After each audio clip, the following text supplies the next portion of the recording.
नमस्कार, स्वागत है आपका यूपी ताजा न्यूज पर। मैं हूं संजय सिंह महान। आज की सबसे बड़ी खबर उत्तर प्रदेश से है, जहां यूपी सरकार ने सरकारी विभाग में आउटसोर्सिंग कर्मचारियों की भर्ती के लिए एक नया और क्रांतिकारी फैसला लिया है।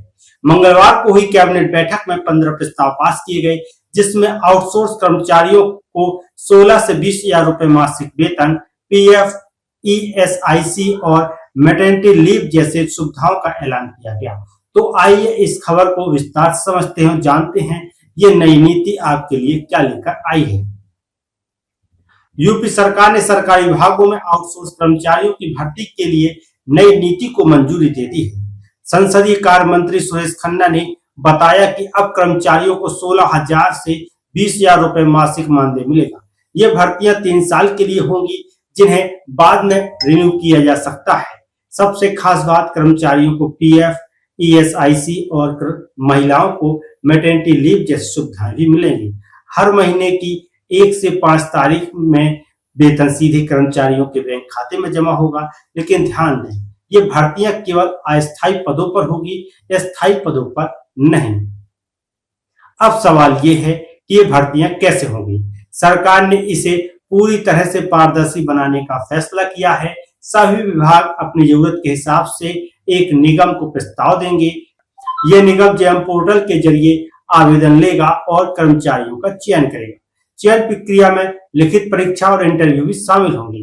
बात करें समूह खा, समूह गा और कुछ पदों के लिए लिखित परीक्षा और इंटरव्यू होंगे। समूह गा और खा के लिए सभी पदों पर शैक्षणिक और तकनीकी योग्यता के आधार पर सीधी भर्ती होगी। कंपनी यह सुनिश्चित करेगी कि कर्मचारियों को समय पर वेतन, पीएफ व अन्य सुविधाएं मिलें। पीएफ की कटौती कर्मचारी के खाते से होगी और ईपीएफओ में जमा होगी। पहले की प्रक्रिया क्या थी? अब पहले आउटसोर्स भर्ती के लिए विभाग जेएम पोर्टल पर टेंडर निकालते थे। आउटसोर्स कंपनियां सेवायोजन पोर्टल पर वैकेंसी भेजती थी। सेवायोजन पोर्टल रैंडमाइजेशन के जरिए 3 उम्मीदवारों के नाम चुनता था, जिनका इंटरव्यू होता था। इंटरव्यू में सरकारी और आउटसोर्स कंपनी के 2-2 अफसर शामिल होते थे। कुछ पदों के लिए लिखित परीक्षा भी होती थी। लेकिन अब नई नीति में यह प्रक्रिया और व्यवस्थित होगी, जिसमें सरकार द्वारा गठित निगम सीधे भर्ती प्रक्रिया को संभालेगा। नई नीति के तहत आउटसोर्स कर्मचारियों को 1-1 साल का कॉन्ट्रैक्ट मिलेगा, जो जरूरत के हिसाब से रिन्यू होगा। यानी जब तक विभाग को कर्मचारी की जरूरत है, नौकरी जारी रहेगी।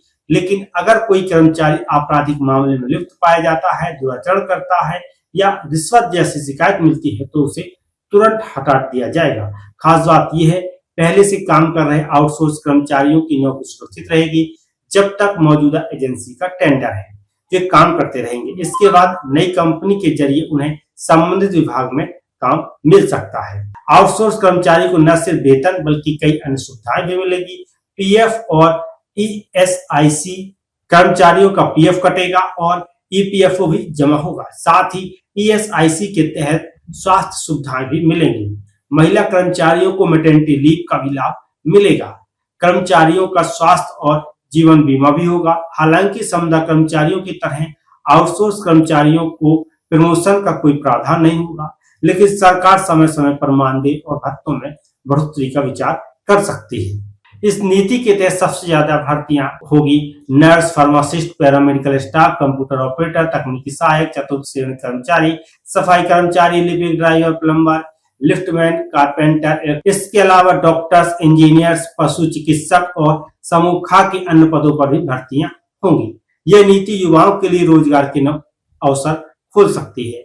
यूपी में आउटसोर्स कर्मचारियों के लिए बजट में पिछले 6 साल में करीब 3.25 गुना की बढ़ोतरी हुई है। 2019-20 में जहां 684.19 करोड़ रुपए खर्च हुए थे, वहीं 2025-26 में 1,796.93 करोड़ रुपए का बजट रखा गया है। ये दर्शाता है कि सरकार आउटसोर्स पर कितना जोर दे रही है।